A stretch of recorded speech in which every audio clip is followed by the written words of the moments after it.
The Standout Artist Podcast, showcasing the most unique and innovative musicians of Austin, Texas. Brought to you by entrepreneur and professional drummer Andy Jeffs. Stay tuned and stand out. Welcome to the Standout Artist Podcast, the show where we bring in the most unique and innovative musicians of Austin, Texas, and find out what they're doing differently in today's music world. Today I have Austin-based musically instrumental, multi-instrumentalist, shall I say? That was the word I was looking for. Gus Baldwin. Met Gus about a few weeks ago now, playing with Christian Bland in Christian Bland with Revelators, and then got the pleasure of seeing him again about 2 or 3 weeks later in his band. Gus Baldwin and the Sketch, that was the one, yeah. So that was a punk band. Dude's just like one of those guys that has too much talent, can do everything. You know, everyone hates him. But dude, great to have you on. Thank you for blessing us with your presence, and I'm excited to dive in. Yeah, absolutely.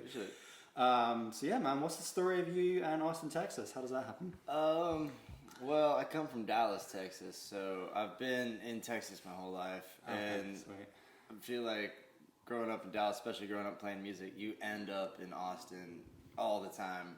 Yeah. It's like the cool place you go. You're like, oh shit, we can go to Austin, you know? So, I don't know, I think I played my first show in Austin when I was like 13 or something, with one of those like, I was about to say high school band, but it was actually a middle school band. I started playing music when I was like, or like gigging when I was like 11 or 12, like super young. So yeah, I've been coming here pretty regularly for a long time, and then the last band I was in, called Acid Carousel, we would play down here like a couple times a month or something like that. So, and that was when we were living in Denton, Texas. So we ended up playing down in Austin more than we were up in DFW. So we're like, you know what, fuck it, let's just move here. Right. And then pandemic hit, and that's how we came here, because we were all going to college at UNT. Yeah. Everything went online. I was like, we don't need to be in Denton anymore. Let's move. Dope. So we did. How old did you say you were then? I'm 23. But when you moved over to Austin? Oh, I just turned 22. Oh, cool. It was almost, so I'm about to turn 24, and it was like the day after my 22nd birthday. So it'll be 2 years next week. That's dope, man. So, you were gigging when you were like 12 or 13, man. Would they only be like kind of all ages bars, like, or would they? Dallas, for some reason, they just didn't give a shit. Did not give a shit. Like Dallas, you could go. Like I never had. I think maybe one time or 2 times there was like shows I couldn't go see because I wasn't 21. Like for the most part, all the clubs were all ages. Shit. It was fun, which allowed me to. They just like throw X's on your hands. Yeah. Very different to Austin, because I remember like when we started coming down to Austin, especially during like South by, it's like everything is 21 up, and that's something that I love this town, but that's one problem like I see with it. It's like super like bar centric, and most venues are 21 and up, and I know a lot of people who can't go to shows they want to see. Yeah. Because I think there's only actually like 1 or 2 clubs that are all ages. Yeah, actually, you're probably right about that. Most of the shows I go to, it's... Yeah, same. Like, literally, my roommate, bandmate, Lucas, his brother was in town. He's 17, and we were like, oh, let's take him out. And we're like, we can't take him anywhere. Like, we're like, where are the places we're going? Got to go to England, mate. Yeah, exactly. Yeah, for real. That's the one. Okay, so what were you playing when you were younger? Like, actually, what do you play now? You play drums, play guitar, you sing? Yeah, that's about it. I mean... Okay, cool. Those are your main things. Professionally. Yeah. Okay, yeah. Gotcha. I play like keys and bass and flute and right. I don't know. I call myself the jackass of all trades and master of none, because it's like when I record everything, but it's like shit. I want to play the keyboards on stage. Like I'm not good. Yeah. I need to have like 40 takes to get a keyboard part down. I actually wanted to ask you about that.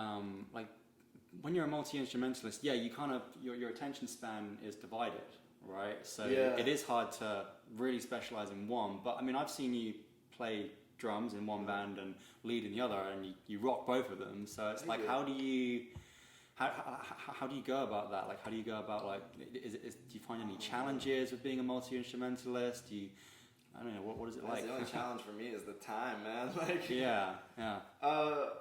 I don't know. I feel How do you manage that then? I'm just such like a scatterbrain that it's like, I don't know. I have like a fear of being bored. Yeah. And if you're bored, it's your own fault. So, I don't know. Play drums, and then if you don't feel like playing drums, play guitar. I don't know. I love both of them so much. Yeah. It's like, I get asked all the time, like, what's your favorite? What do you like better? It's like, no, I have to have both. Like, it's a yin and yang kind of thing. Like, I'm always happiest when I'm like in a band playing drums, and then I have like a band of my own where I can like sing my songs, play guitar, and whatnot. Definitely, For me, that's like the perfect balance. Because then I can be like a band leader and just like I like just being a person in a band, especially drums, where I'm like, I'm not calling any shots. I'm being told where to show up and when and what songs to play, and I just go and play. Yeah, I'd say I kind of have a desire for that myself, although I am just a drummer.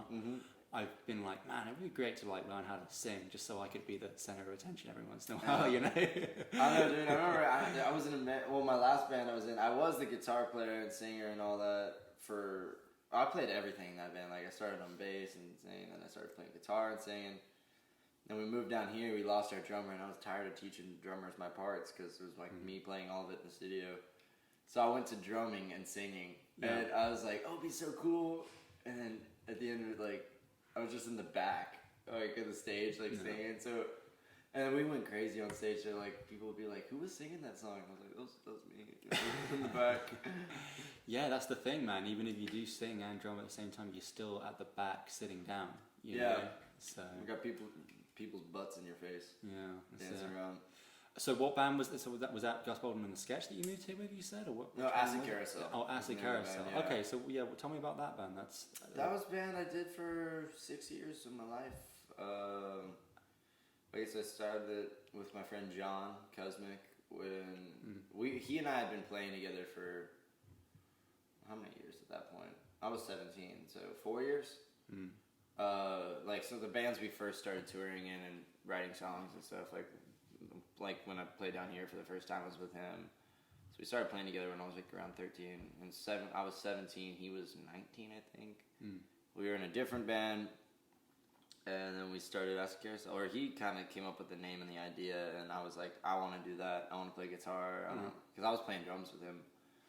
So we started that as like, just want to do like psych rock and hippie shit, and we were obsessed with all like 60s music and stuff. Kind of did that. Made a bunch of records, toured a good bit, and that's that. And then in the fall, I was just like, time to go. Start doing my own thing, because it's like when you start a group with someone, and like, we're still like homies, like all like half Acid Carousel plays in Sketch. Yeah. When you start a band as like co-songwriters, you're obviously gonna start writing in one style, and then 6 years down the line, it's like, oh, all right, we're listening to completely different stuff. Our songs sound very different too. So it's like, obviously, it's just should be two different things. So there was two co-writers in that band, and they just at some point it just stopped working. It's not that it stopped working. It just, our songs sounded so different that it was like you just decided to create a new band. Yeah, I was like, yeah, it's time just to do a new band, because I've been doing that also. Like, I didn't want to be. I've already like gone. I went through like high school and college with that band. Now being out of that, I'm like, okay, I don't really know if I want to keep doing the same thing I was doing when I was 17. Right. But yeah, like we were working on a new record, or I was working on a record with them, and it was like, okay, we were like, we'd always like see what songs we got, and we're like, okay, it was like basically a thing where it's like, well, none of these songs work together on an album at all. We can do like an album of your songs and an album of my songs and whatnot. And I was like, fuck it, and just start a different band. Yeah, that's very interesting. Yeah, I mean, it sounds like in that band you probably had just a lot of like strong characters, maybe, you know? Too many. Yeah. It's tough, man, because, you know, like I feel like with a band you really need one person who's the star, you know? Although it is a team effort, and it is, everyone plays a really good point, but if you've got all these different leaders in the band, it's just like, you know, people need to learn how to follow and all of that. Yeah, well, that one too is like, the band was kind of I loved that band, I still do. It was just a hassle. Like, we had been through So it was me and John. It was like our group that we started together, and then at the end, I mean, by the time, currently, they're still a band. How many members have been in the band now? It's like 20 or something. Yeah. Like, we would just go through people, and it'd be like always a kind of constant challenge of like, all right, we got to find a new rhythm section and a keyboard player and tours in 3 weeks. Let's see if we can figure that out. It was a lot of fun. I'm happy with the records I made, but I'm excited to be doing this. I never thought I'd be a solo artist ever. Really? Yeah. Growing up, I never wanted to do that. I was just wanted to be like a member of a band or in a band with somebody, but it just happened to work out that way where I left that group and I was talking with friends. I'm like, what do I do? Especially like friends who I was in the band with. They were like, well, you have all these songs. Why don't you just record them and put them out? And I was like, well, shit, I guess. Yeah. And then I was like, well, I'm gonna need a band too. And they're like, we'll be your band. And I was like, all right, cool, figured it out. Wow. That's the story of the sketch. Yeah. What did you have in mind when you were moving into the sketch? Like, shit, dude, I don't know. I just wanted to make loud rock and roll again. I guess I wanted to be fast and loud, and not have people tell me what I can't do. I guess. So I don't know, just like be able to sing my songs the way I wanted to sing them. In the vein of like people I like, it's like Stooges or MC5 and stuff like that, Ramones. Even though it's like all an amalgamation, because I also love like soul music and like pop and stuff. But I don't know, just kind of just have a fun rock and roll band, which I feel like there wasn't a lot of in Austin right now. Yeah. There's like, I feel like a lot of bands that are like hover around the rock and roll. I feel that, well, first of all, there's rock music and then there's rock and roll, which are very different things. For sure. But I don't know, I just want to have a rock and roll band with my buddies and just play a bunch of shows, make records. What about that drummer you got? He's fucking Trey, dude. Oh my god, Trey. Shit. I was just watching. I was like, man, he's dude. Trey's a machine. He plays in how many fucking bands? Is he? Yeah, one of those guys. For sure. He's one of those guys. He's into. I was surprised he said yes. You know. Really? Yeah. Well, he plays this band called Bad Markings, who are like some of our best friends. They're an amazing band. Play with them a bunch. Yeah, he always gets roped into playing like 2-3 times on the same bill because we all want to play together with like our friends. Bad Markings. He's the one who took over drums in Acid Carousel after I left, and then a band called Flyer Club, and then David Rollinson, who plays in my group, and Acid, and that's where he and I started playing together. They have a band called Luxury Television that just started. I feel like I'm missing one with him. I think that's it. What was that? 1, 2, 3, 4 bands? 5 bands? Yeah, but Trey, he's the best drummer, dude. Oh my god. Yeah, man. I mean, like, he was doing the punk stuff just really well, but it was like, I think what drew me to him was like, he does have his own kind of unique sound, and that's just something I've always strived for as a drummer. Just like, I need to sound me, just me. He really does, and he can play anything. Oh my god. Like, we jammed together and like, so like Bad Markings, that's like a post-punk band where he plays like disco grooves and stuff. I think Carousel, I guess, I mean, he's playing, I know the parts for those songs, that's just like rocky poppy. And then Flyer Club is like straight like a dance band, but he's also like a sick jazz player. Really? Like he can shred jazz. At Luxury TV is like prog stuff, and then he plays like punk in my band, and fucking master of the drums, man. Damn, how old is he? He's 24, I think. I think he's like a year older than me. Yeah. Yeah, definitely someone I'd like to see play more. That's really cool. Dude, he plays a lot. Yeah. Probably see him in like. Oh my god. Yeah, I think he does like 2-3 gigs a week or some shit. Yeah. Did you meet him here when you came to Austin? Was that? I knew him before. Okay. So like actually everyone I play with I knew before I moved down here because we'd play down here all the time. So we had like. We felt more a part of this music community than the DFW community. Or a lack of community up there. There's tons of bands in DFW, but it's like no one seems to be on the... No, especially in Denton where I lived, no one liked each other. It was like such a cliquey, like jealous kind of scene. It didn't feel like... I guess it was a scene, but not a community. Like everyone was just like shitty to each other. No one liked each other, or I don't know if it was like, I think I'm better than you, like. So we didn't really have many friends in Denton, like other musicians. Didn't like Fort Worth and Dallas is different. Like they're a little more supportive there, but still, there's like in Dallas at least, like you get like 2 good bands for every like 13 shitty bands or something. Not to be mean to Dallas, my hometown, because there's so many great bands from Dallas and come out there, especially when I was growing up in the scene. Like we had amazing bands like Party Static and Sea Lion, who I ended up getting to play with for a while on drums. That's where I feel like I learned how to be a good drummer, was playing with Sea Lion. Other bands, Bummer Vacation, tons of groups. And it was like cool because it was like the scene in Dallas. It wasn't like Austin where you have like a punk scene, a psych scene, a country scene, a rap scene or whatever. It was like there was one scene in Dallas and everyone played together and it was sick. So like there's this club called Three Links, and you go there, and it would be like a punk band, a hip hop duo, and like a solo synth artist. That's like the bill, and it was always like these mixed bills that were so cool. I kind of miss that stuff. Yeah, because it would bring out like everybody would bring out a different crowd, and then everyone would like be down with it, and that's how you make new friends and new fans and all that. I mean, that's how I started listening to hip hop. I never listened to hip hop when I was a kid, and I started seeing hip hop shows all the time in Dallas, playing with like the punk bands I liked, and I was like, this shit's cool. Interesting. I haven't been to any hip hop shows in Austin, but I know there are some in. I've worked a couple. I like bartend at a venue called the Sahara Lounge, so every now and then we have hip hop shows over there. So I'm listening to your story right now, and I'm like, okay, this guy has different challenges than a lot of musicians. I think a lot of musicians are in a place where maybe they're moving to Austin, they don't really know many people, they're struggling to find the right band, trying to find themselves and all of that. But you got in early, you've been doing this from a young age, you're used to playing shows, and you kind of had your bearings, your seeds already planted in Austin before you even moved here, so it was quite a smooth transition.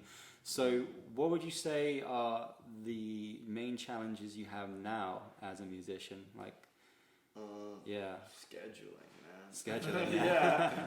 I don't know, especially like everyone in my band, we're all in at least 3 bands, Yeah. So, and we all have day jobs, and then I also I do a lot of DJ gigs too. So yeah, just being able to like find time we can all get together to play, like shows that we can all be free to make, like to all be available on the same night. That's like the hardest part for me down here. And then also, I don't know, pay. I will say that about Austin. It's like, I mean, we don't get into it for the money. No one gets into music for the money. But the fans are like really awful about being willing to pay a cover charge. And I know this because I work at a venue too. Like, it's so cheap here though. It's like $10 a fucking show. And everywhere. That's the thing, is like, true, like people will bitch about paying $10 for a cover, and I'm like, that's what people were paying for cover in the 80s, like when you look at inflation in the rest of the world, like the price of everything's gone up, but the price of shows have stayed the same. Especially in Austin, being such like a music town, you can go to any bar on 6th Street and see like some shitty cover band for free. So people who like, especially Hotel Vegas, which is my favorite club, and I love that club. Yeah, me too, man. It's got like the patio outside, which is like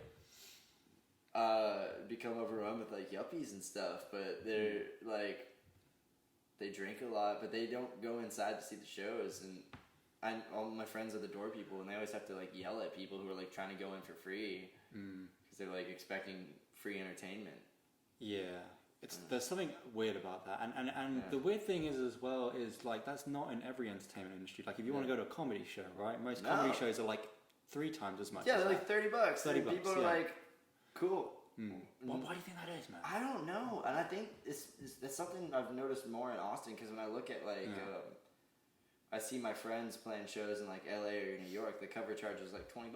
Yeah, and doesn't seem to be a problem. No, and even that's still, whatever. Yeah, exactly. It's $20. Like that's how much. So that's the thing I've noticed is a problem in Austin is people want free shows. They kind of expect them, and people aren't really as willing to pay for music. And I think that has to do with this being known as like the live music capital of the world, or right, they're a bit spoiled kind of thing. Spoiled, everyone, they're like, well, why would I pay $20 to go see this local band when I can just go see some whatever the fuck for free down on 6th Street or something? Well, I got an answer for that, because the fucking bands on 6th Street are shit. Yeah, exactly. So, like, and I'm sorry, but I just, like, every time I go through 6th Street, I'm passing by. Yeah. You know? Well, it's like jukebox, basically, like human jukebox, where it's like an out of tune one. They're there to basically be background to people getting drunk and that's it. I don't know, what do you call them? Bridal showers and birthday parties and shots and whatever. If I see another pink cowboy hat, I'm gonna fucking... Yeah, dude. You know, then they're starting to come over now. Like when I'll be DJing. I DJ in Vegas every Thursday, and you see like the bachelorette parties like walk in with their like matching outfits, and you're like, oh shit, all right. Let's see how they like the Ramones or something. Like. Yeah, and they're fucking all wearing the Ramones. That is one of my most proud moment ever DJing was like it was like a Saturday or something at Vegas, and we had like a bachelorette party in there. They all had like their matching pink cowboy hats and stuff. And I was like, when you do the weekends, like you'll play like Bee Gees and like Chic and stuff that'll make like dance music and like Blondie, and then it was like last call or something, it was like 1:45, and I was like, all right, I got 15 minutes, I'm out of here. I've already got a good dance party, let's see what the fuck happens if it get weird. I threw on Black Flag after like, I don't remember what song it was. It was like Casey and the Sunshine Band into Black Flag, and then like Bad Brains. I just kept playing like real hardcore shit, and these bachelorette girls were like, they just kept dancing. I think they were like at beyond the point of drunk where they didn't even care. It was just loud. So they're like, anytime you can, just slip in some really good music into that. Yeah, exactly. I was like throwing whardcore on these yuppies who were really drunk, and they were loving it. So I was like, yes, that's dope. Yeah, man. Fuck. Yeah, I'm actually really fascinated though about the whole attitude towards music. I don't know. I've lived in quite a few cities around North America, and I feel like there's a similar vibe for the most part. I'm not sure how big of a problem it is, because like it saddens me a little bit when you go to Hotel Vegas. You just see such authentic art. You know, it's like wow, this is great. And they're curious. They have like genuinely the best bands. Like that's why I love that club in particular, because they're like one of the only last like rock and roll clubs where that's what you're gonna get there. But like the programming is like of a good quality. You're not gonna have to go and sit through like shitty bands. Like even if it's a band you're not particularly like fond of, or one you like haven't heard of, or it's maybe not your thing, it's still gonna be good and like interesting to watch. So like as someone who works like service industry, like my days off are like Monday, Tuesday and stuff. I'm like, I can go there on a Tuesday and know I'm gonna see something cool. Yeah. And they have on Mondays next door in Volstead the Me Mermo. You ever gone to those? It's Me Mermo Monday. It's just experimental music night. And it's always something you have no idea what to expect, and it's always so interesting. On Monday, she said? Yeah, it's Monday. I think it's like every Monday. Last week I was there, and it was they had a trombone ensemble on the patio. It was like 7 trombone players, all wearing Hawaiian shirts, and they were just droning trombones and like walking around and like stacking up on each other, and it was like they were communicating in some way. It was so weird. Like I felt like I was on drugs or something.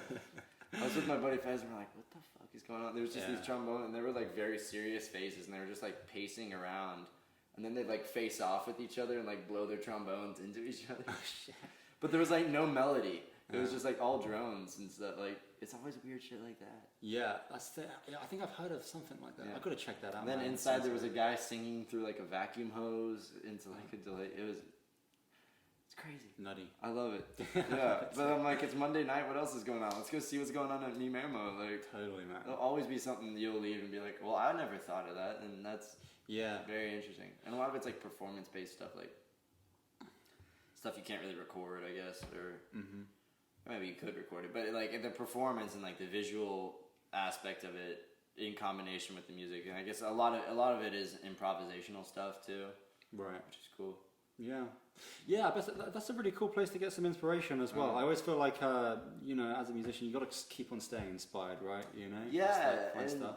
just like with that stuff, one of the reasons I really like is it's like it's things. None of it is stuff I would like think to do or something like that. Like, or I have ever done or ever think I would do. Like, if you just watch and play with bands that sound like yours, you're never gonna like. I feel like try to step out of your comfort zone or move on. But if you have like good examples and are seeking out things that would challenge your notions of what music is and how you personally compose, then I don't know. I think that makes things more interesting. Definitely. Yeah. Is there something that you've taken from like a weird place recently and put into your music? I know that's probably a bit of I don't know, man. out there question, but with me, I just kind of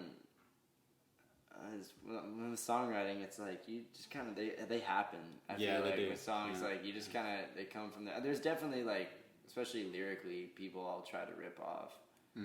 Oh, and like we're all stealing from each other, dude. Yeah, good songwriting. There's a good amount of ripping off that's involved, but it's what imitation's the highest form of flattery.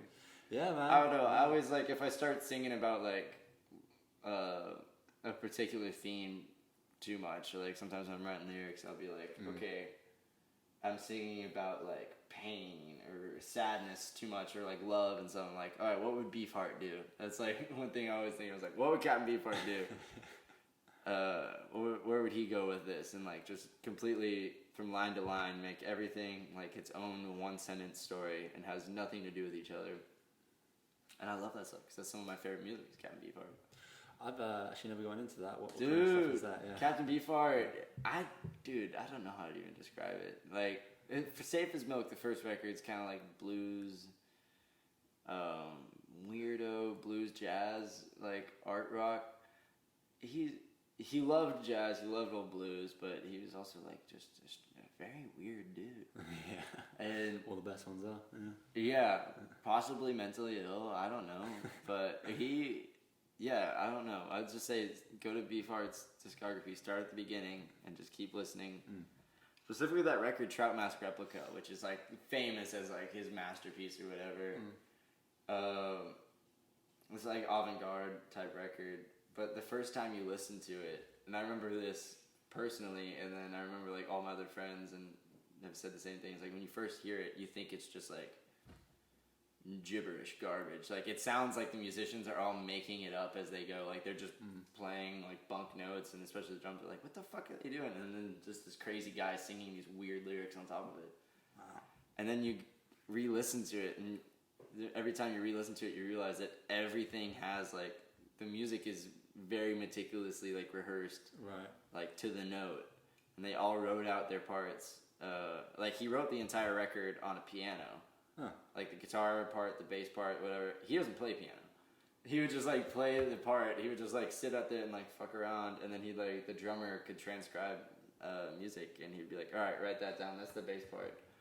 And that's how the whole thing went. And they rehearsed it all for like months in like a little cabin in Laurel Canyon. They went in with no lyrics too, which I think is amazing. Wow. Yeah, so they just learned the music really hard, and then they went in the studio, recorded it all in like 3 hours. It's a double record. And then Beefheart went in and just put the lyrics on top. And none of the band members had ever heard the words, and they were like, holy shit, this is what you've been doing this whole time? Wow. Yeah, check it out sometime. Yeah, I'll definitely check it Trout out. Mask Replica. Anybody who hasn't heard that, you have to go listen to that record. Even if you hate it. Yeah. Like, I think it's important for people to like just check it out. Yeah. I don't know. I love it. I think it's great. And you recorded the whole thing in 3 hours, so that's fucking quick. Yeah, well, dude, that's how it was back in the day. Right, man. yeah, like, you don't fucking mess around. They would just go in and like play like a set. Now people take like 3 years to make records. Yeah. Like, I hate that shit. Do you get to do much studio work in Austin, or is it more live work, do you say? More live work lately. Yeah. For me, like, I'm recording an LP right now, but it's at my buddy Ramiro's house. Ramiro, who plays in the Revelators as well, and the Sketch, and then I play in his band, the Rotten Mangoes, as well. He has like a little home studio over in the east side. That's pretty cool. I'll like whenever because we're both so busy. It's like whenever it's like, all right, we have a Sunday free. Let's go in and record a song. Right. And then for the most part, I just record like the record I have coming out on Friday is all stuff I recorded in my living room on a little 4-track cassette recorder. Dope. So I haven't I don't know. I don't think I've ever recorded in like a nice studio ever since I was like 16 or something. Dang. Yeah. It's all been at houses. Yeah. Yeah, like friends' houses or my own house or something. I guess you can get some, decent stuff there. Yeah, if you know how to gives it that grit. Get the sound you like. Especially I come from like the school of like lo-fi, do-it-yourself, like rock and roll. Like all my favorite records from like high school were all recorded on like GarageBand or like 4-track. Like I think 4-track is one of the coolest mediums there is. The 4-track cassette. It's just something about the sound and some cool. of my favorite records are just like made on this. It's blown out. I have some stuff. Yeah, definitely have some stuff to add to that. I mean, I think I was listening to a Kurt Cobain interview, and he was like, "Oh yeah, the fucking record was flawlessly done. It was so perfect. And honestly, if there's anything we could have done better. I just wanted it to sound less perfect. Yeah, because it was just so beautifully produced. And, that's the thing with like this, like beautifully produced music. And I know like this is only my silly opinion. Right. Like there's tons of people who love that. Yeah. For like records that are like overproduced and sound just perfect, I don't think they have any character to them. Yeah, it's just less human, right? Yeah, it's not human and they all sound the same. Yeah. Like, I don't know, like when you be like, okay, we got a really tight, beautiful drum and bass sound, why don't we make the guitar sound fucked up? Like, you know? Definitely. And that's like something you remember when you get your own sound, because especially like this, I feel like a lot of artists who will like reach for like big name producers or stuff like that because they want that sound that they do. They're like, oh, that producer has like this great drum sound or whatever. And like I think it comes from being a fan of music where you're like, I really love this record that they made, so I want to make a record that sounds like that. Yeah. But then you're like, you're forgetting to make your record sound like your own record. Right. You know? True.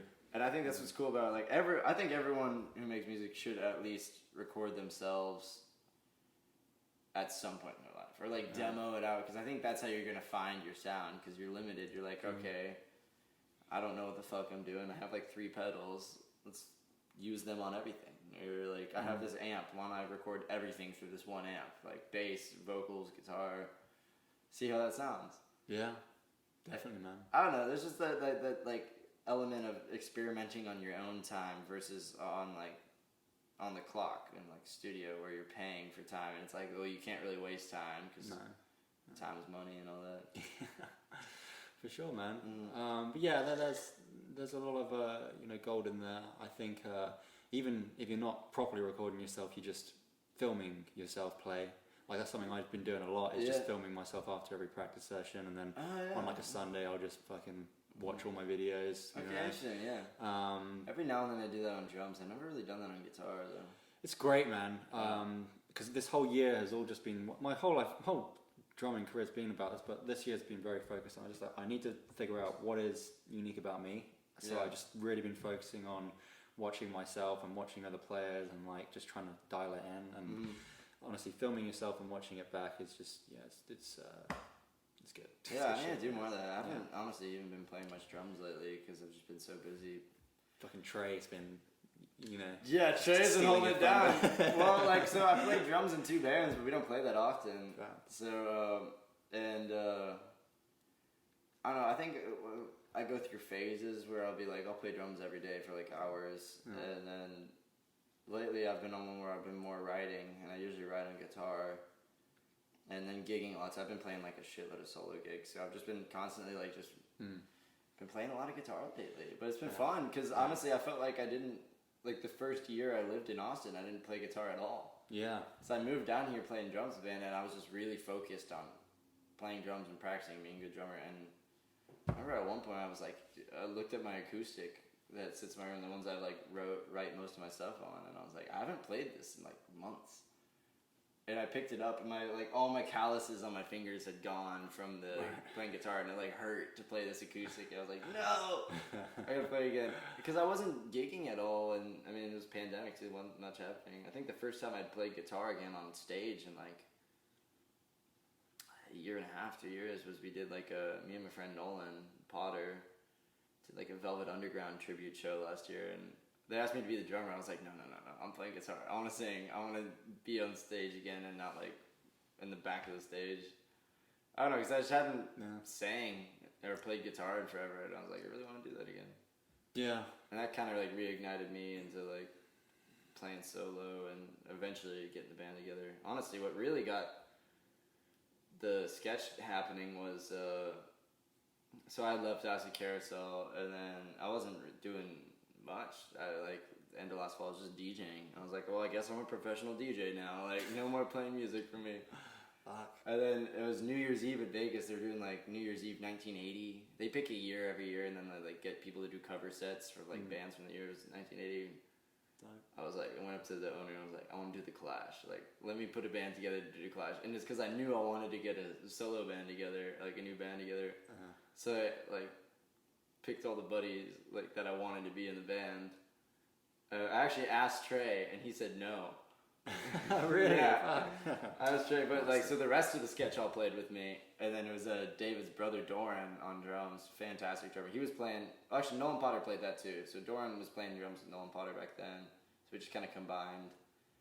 It went like really well, and that was my first time being like a front man again. Even though it was like a cover set, but the Clash are fucking awesome. It was so fun. Yeah. It was like New Year's Eve. We all like greased our hair and stuff, and like rolled our sleeves all the way up. Hell yeah. It was fun, but then I was like, all right, this is gonna be the band. Except for I ended up because at the time Doran was playing with Nolan Potter, and Trey just was like, yeah, he saw me play a solo set like the week after, a free week, and he was like, yeah, I'll be in your band, and I was like, cool.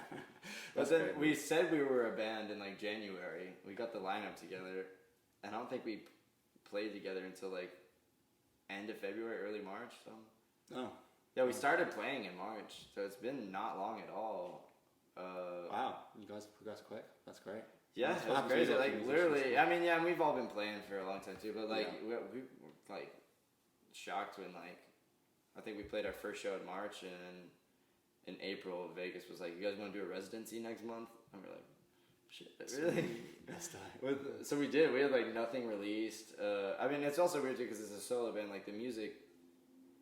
Like, the record coming out on Friday is, like, stuff I recorded everything on, and it's my name. But, like, I play the songs with the sketch. But eventually we're going to do recordings with the sketch, too. Nice. Stuff we all played together. And that's, like, an idea we had is, like, we were talking about, like, recording a whole record in 3 hours. Yeah.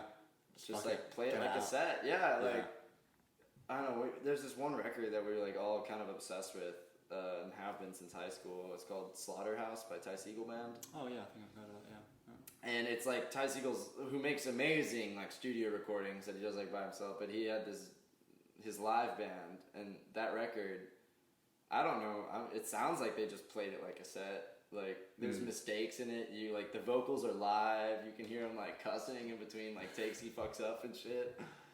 And like he'll count the songs in and be like, all right, let's go. And there's what song? Diddy Wah Diddy, the Bo Diddley song. He's like, all right, play it extra fast. And they like left that in on the record. So the idea is to do something like that where we have the live band, the new crop of songs, and currently the idea is to record it at Vegas. Fuck. Like go in the day and like set up on the stage. Outside or inside there? Inside, yeah. Like set up inside on the stage and like just bring a tape machine in and just play it like I said. That'd be great, man. We'll see. We don't know. We haven't really rehearsed at all any of those songs. Good. I don't know, man. Being over rehearsed again, it's like. Oh no, we're a very under rehearsed band.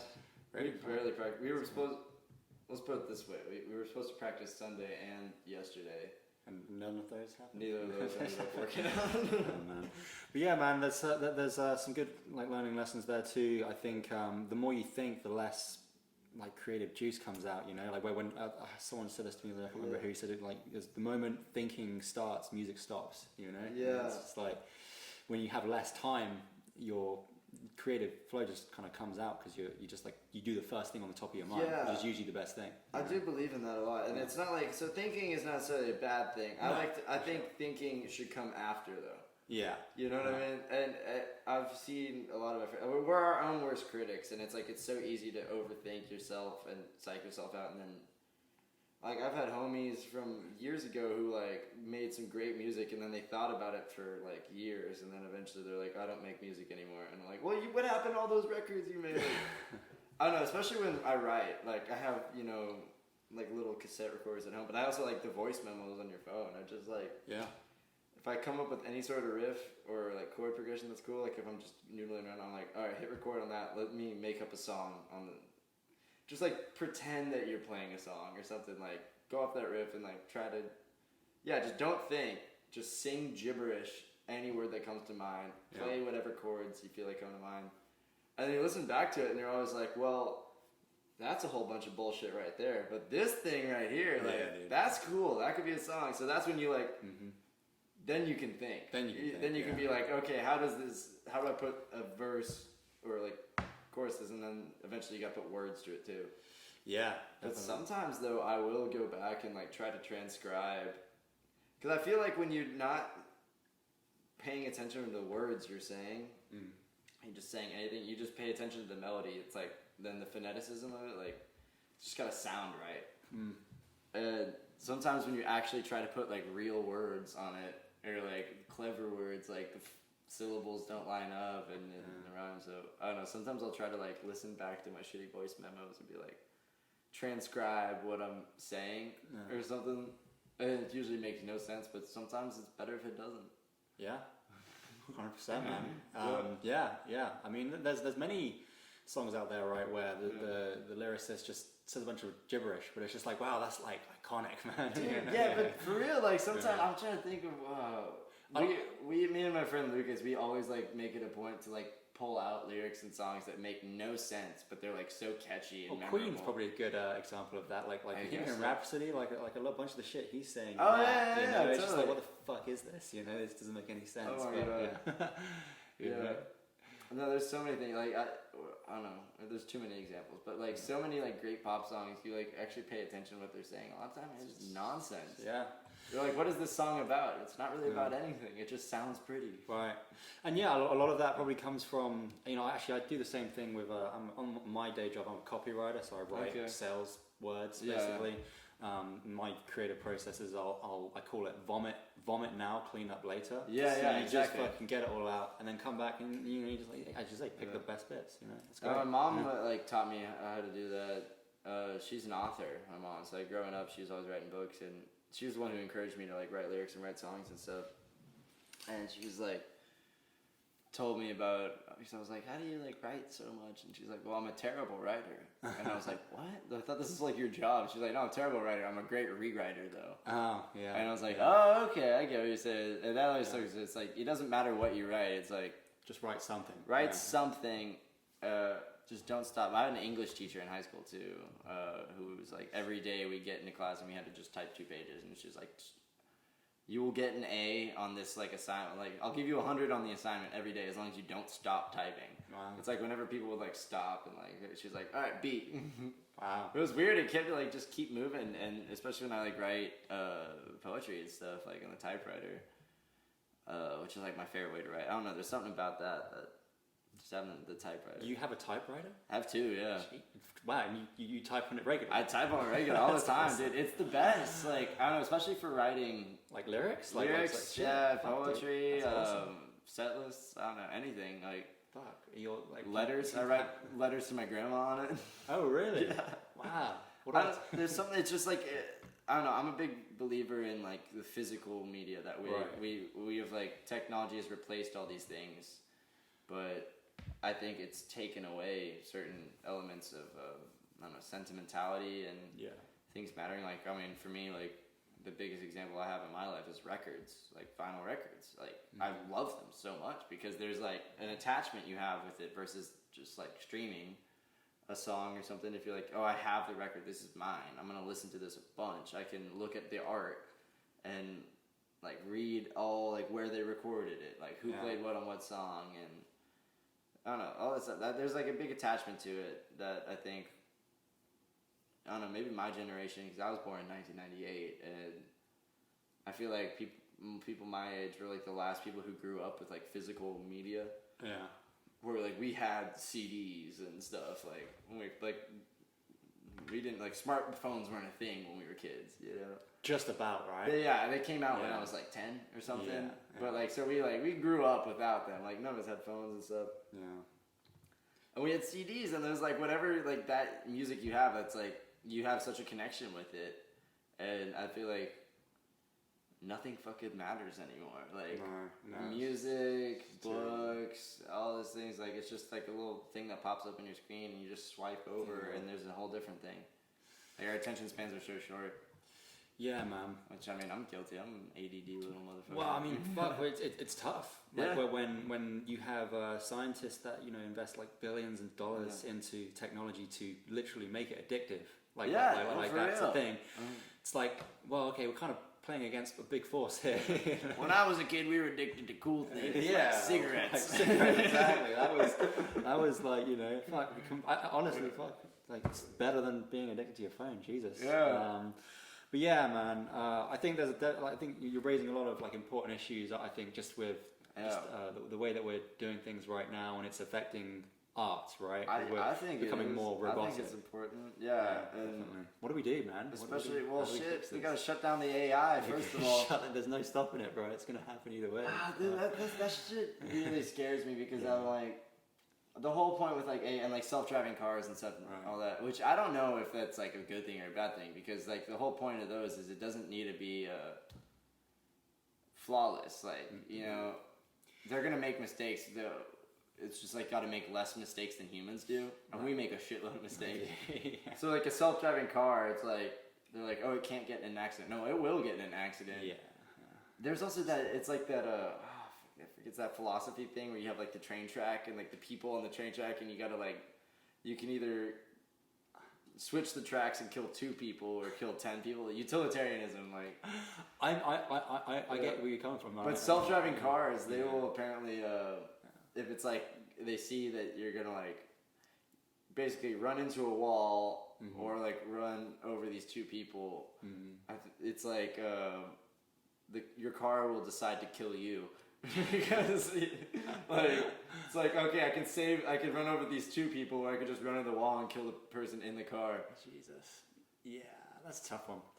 I don't know, man. Who knows where we're going? Who knows? I don't know. They make AI music and AI art, and it just sounds like elevator music. I mean, it's interesting. It's an interesting concept, but I don't know. I got obsessed with that.